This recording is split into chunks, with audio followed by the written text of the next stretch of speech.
Hi, my name's Mike, and I'm the host of a podcast called Showboys. As a longtime MOBA player, I've been playing and loving Pokémon Unite, and I wanted to make a guide on the jungle role and how to help secure your team more victories. If you like what you hear, please consider subscribing and checking out our podcast for all of your gaming and film needs. Also, let me know in the comments if you agree with my guide here, if you have any other suggestions or tips for players to help them out. So I hope you enjoy. So first things first, what is jungling? Jungling is the role typically taken by speedster Pokemon that roams around the map helping create leads and advantages for their team. So why is jungling important and what's the purpose? Since wild Pokemon are found all throughout the map, your team should have a jungler to collect all the experience and AOS energy in the middle of the map. It's also important to be able to help create favorable lane states for your team in order to control the neutral objectives, giving your team more of an advantage. So the first area of focus for jungling is clearing the jungle. The jungle consists of the area between the top and bottom lanes. This area is full of wild Pokemon to farm, some of which provide useful buffs to the player who secures the last hit. Each team's jungle includes the Ludicolo and Buffaloant Pokemon, each providing a different and very useful buff. Ludicolo should always be taken first between these two buffs, specifically at the start of the match, as it provides a damage buff when attacking wild Pokemon with lower health. This will greatly help your clear speed and even help you secure the bigger neutral objectives like Rotom, Dreadnought, and Zapdos. Buffaloant's buff is great for PvP as it slows the enemy Pokemon's movement speed when it's hit by your normal or basic attack. Of course, this is amazing for helping you stick to your enemies when ganking to secure those knockouts. At the start of the match, your pathing or clear route is very important. The quicker and more efficient you are able to do this, the quicker you are able to get out on the map and help your laners. These are my suggested routes for each side of the map. As the player, you will always start on the left side of the map. However, the environment on each side is different. One is sandy and the other is grassy. Start by hopping over the wall and knocking out the wild Lillipup. As you attack the Lillipup, he will lead you towards the Ludicolo buff. On the sandy side of the map, Ludicolo will be the bottom camp. Once you have defeated the Lillipup, head over to the Ludicolo.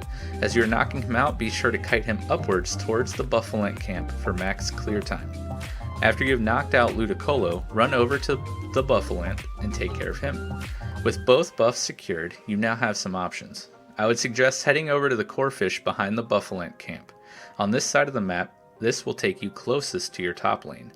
Depending on the lane state and your Pokemon's power spike, you could head to the top lane for a quick gank and hopefully score. If the lane state is not super favorable, I would continue on with your clear. So for your full clear, you will finally head towards the bottom side of the map to knock out the final Corphish. At this point, you should attempt a gank, especially if you didn't attempt a gank in your top lane. Grassy side route. This will just be the inverse of the sandy side. Instead of Ludicolo being on the bottom side, he will now be on the top side. Basically, your route just flips. Here's an important note. In all cases, whether your gank is successful or not, considering you're still alive after an unsuccessful gank, you should always tax your lane. And what this means is to try to knock out any wild Pokemon in lane on your way back to the jungle to ensure you're always constantly getting experience and gaining levels. Right now, jungle is king. Better jungler will mostly decide the outcome of the game, and one way to make sure you're going to be able to hard carry the game is to have level advantages over your enemies. Do not leave experience on the map when possible.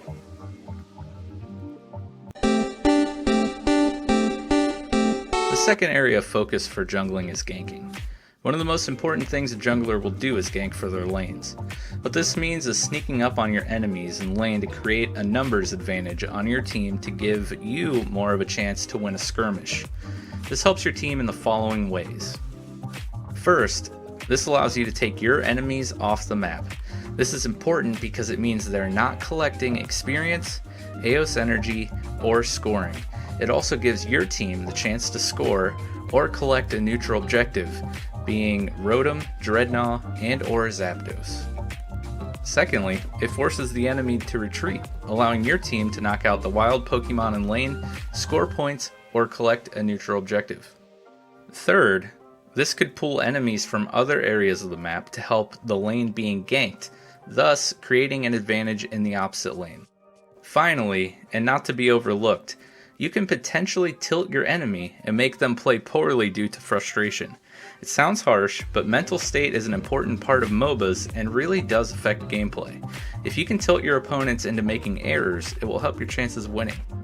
So there are different angles you can take to execute a gank, and they can look something like this. Ganking from the jungle. This consists of pathing up through the middle of the map, being from the bottom of the top lane, or from the top of the bottom lane, or ganking from the lane. Now this can happen in 3 different ways. First, you could path up the very top of top lane by where Rotom spawns, or you could path down on the very bottom of bottom lane by where Dreadnought spawns, or you could just come straight through the lane at your enemies. Your gank pathing is important as it will help you catch your opponents by surprise and should help you cut off their route to escape. Remember, ganking is probably the most important thing you'll do as a jungler, as you need a way to make use of all the experience and AOS energy that you've collected throughout the match. And the most important part of ganking is catching your enemies by surprise.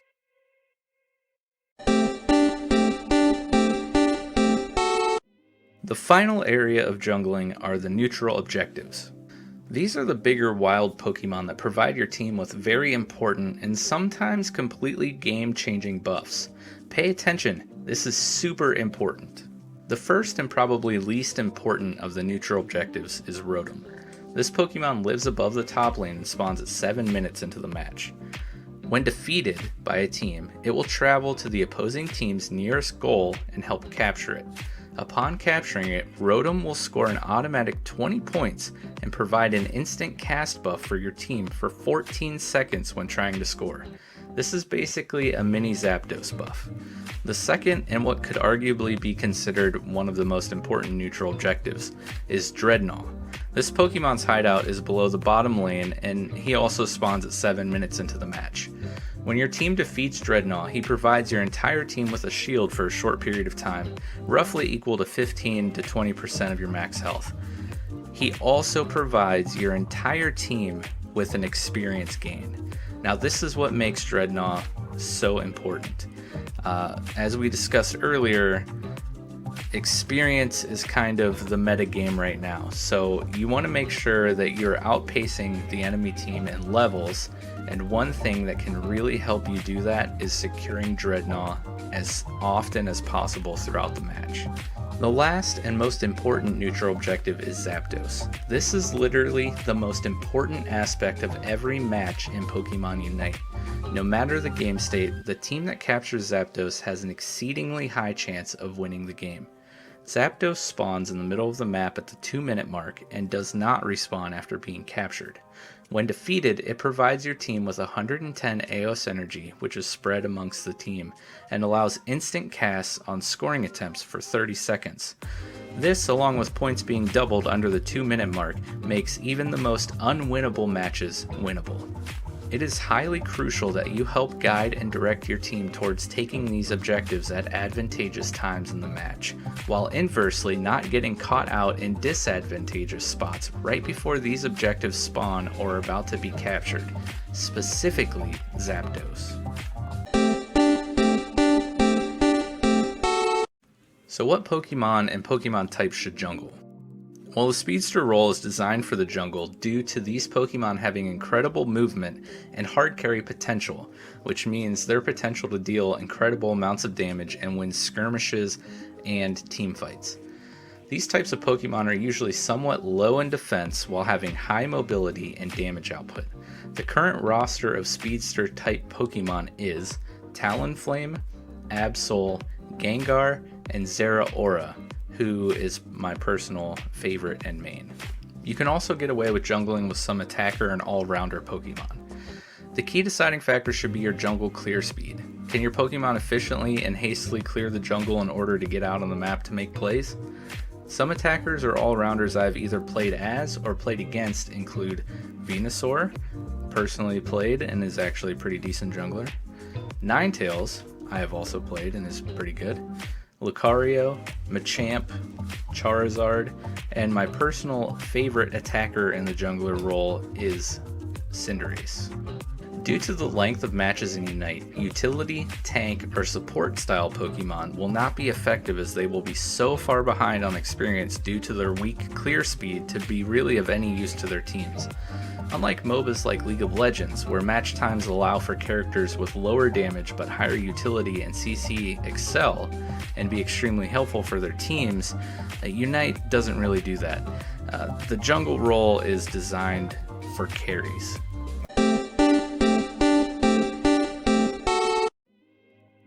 So in summary, games are often decided by the jungler. As the jungler, your job is to dictate the flow of the match by helping get advantages in your lanes, farming experience and Eos energy from the wild Pokemon in the jungle, and putting your team in advantageous situations to control and secure the neutral objectives. Get out there, collect that Eos energy, and secure that Zapdos. Well, there you have it. Thanks again so much for tuning in and watching the video. And if you made it this far, thank you. I really appreciate it. Once again, my name is Mike, and I'm the host of Showboys. We're a podcast that talks about film and gaming and everything in between. Be sure to subscribe if you enjoyed what you saw, and let me know in the comments anything you have to say about the jungle. Make sure you join our Discord, where you can stay up to date all things Showboys podcast, and be on the lookout here for some more game streams and videos from us at Showboys. We'll be playing Pokemon Unite and assorted other games. So yeah, thank you. Hope to see you around.